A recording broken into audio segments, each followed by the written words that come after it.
Yuk, kita beli rumah yuk. Kita beli tanah. Oh, beliin dong. Oh, Tapi iya. udah punya syaratnya belum? Tapi saya ada Sudah. BPJS-nya aja, Mi. Jadi kalau Anda mau iya, minta sisanya. saya beliin, saya bisa, Mi. Karena saya punya BPJS. Oke. Oke, langsung saja narasumber kita pagi ini. Ada 2 orang yang kami hadirkan. Ya, semoga mungkin bisa cukup akurat ya memberikan penjelasannya kepada publik. Ini ada Pak Teguh Taufikul Hadi selaku staf khusus dari Kementerian Agraria dan Tata Ruang Badan Pertanahan Nasional. Selamat pagi, Assalamualaikum. Selamat pagi, Pak. Pak Taufik. Waalaikumsalam warahmatullahi wabarakatuh. Sehat, Pak Taufik? Alhamdulillah sehat. Ini kan, oke. karena Lalu juga sehatnya ini sebentar lagi mau olahraga. Wah, Wah, mantap mantap. kalau kayak gitu. Olahraga Nah, hari ini di Minggu. atasnya Pak Taufik kalau di layar kaca kita lihat itu ada Pak Trubus Radiansyah. Ini ya, analis kebijakan publik. Selamat pagi, Pak Trubus. Assalamualaikum.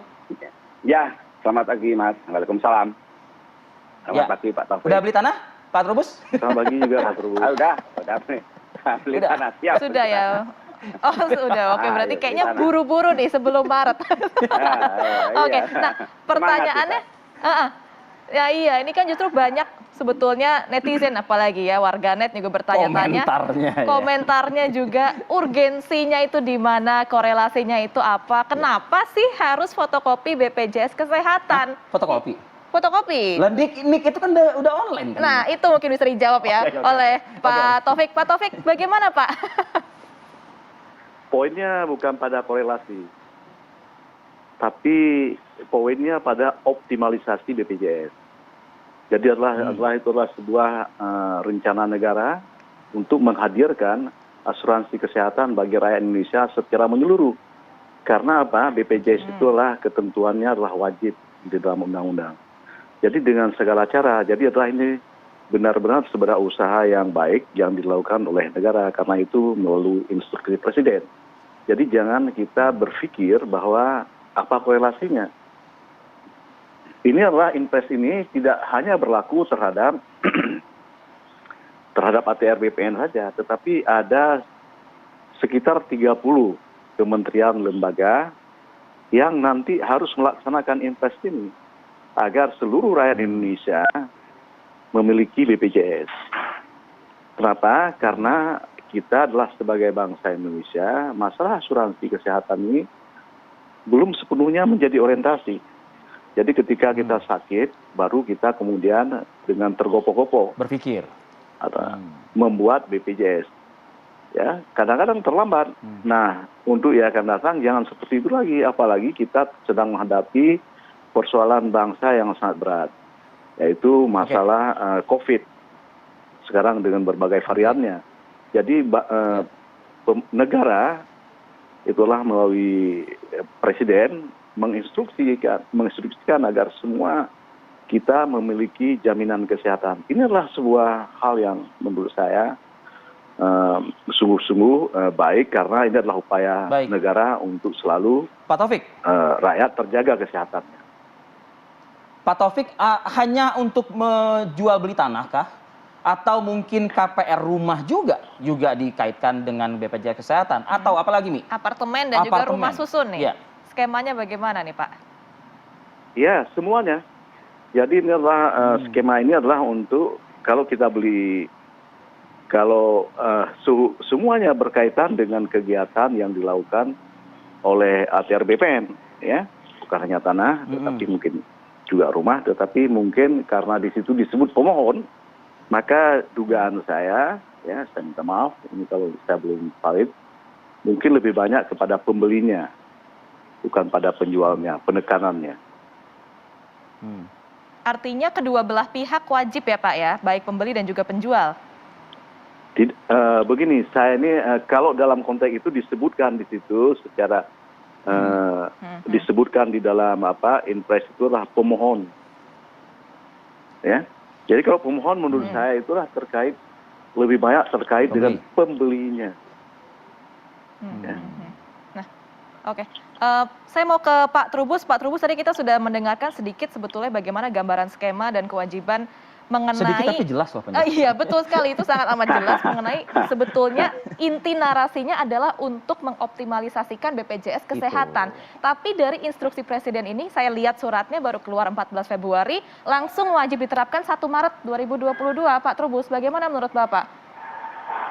Iya, ini menurut saya kebijakan yang memang terkesan jadi mengada-ada atau dipaksakan. Karena begini Mbak, kalau jual beli tanah itu kan tidak, taruh saja tanah misalnya, tanah jual beli tanah itu tidak sama Tanah dengan bangunan jual ya? beli objek lain. Bangunan juga kan? Ya, tanah bangunan itu kan nggak sama dengan objek lain, karena di situ ada 2 hal. Satu, soal proses transaksinya. Proses transaksinya kan harus di depan PPAT lagi kan gitu.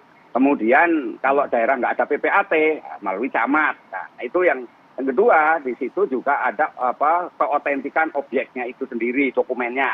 Nah itu kan apakah ini merupakan warisan, kalau warisan sudah harus balik nama dan sebagainya, dan harus memenuhi juga ketentuan di dalam perdatanya. Misalnya di 1320 itu harus ada kesepakatan juga. Nah di sini menurut saya yang paling rumit itu. Yang kedua bahwa ada akhirnya ini harus dipaksakan pada masyarakat atau dibebankan masyarakat. Ini kan meskipun kategorinya pemohon, nanti dalam prakteknya juga akan pembeli akan sama kan gitu, diperlakukan akan sama bahwa Anda juga harus punya ini. Nah ini tanpa edukasi yang baik, tanpa sosialisasi yang memadai lah paling tidak, kemudian komunikasi informasi yang cukup.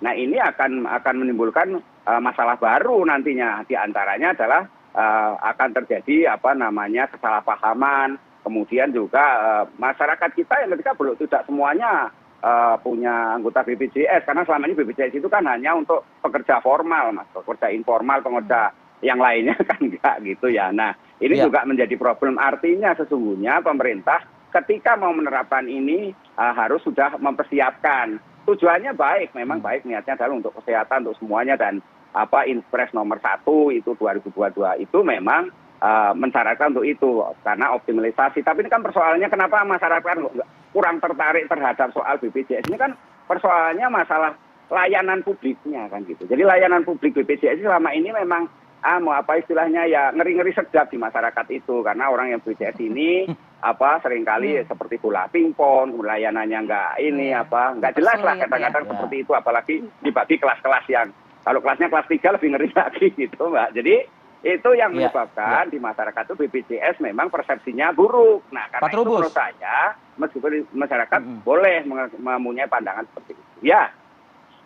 Oke, Pak Trubus, bukan ingin mendiskreditkan masyarakat, karena sama sekali tidak ada niat unsur mendiskreditkan masyarakat, karena masyarakatlah yang harus mendapatkan prioritas hak kemerdekaan untuk mendapatkan fasilitas kesehatan. Kita sepakat dengan situ ya.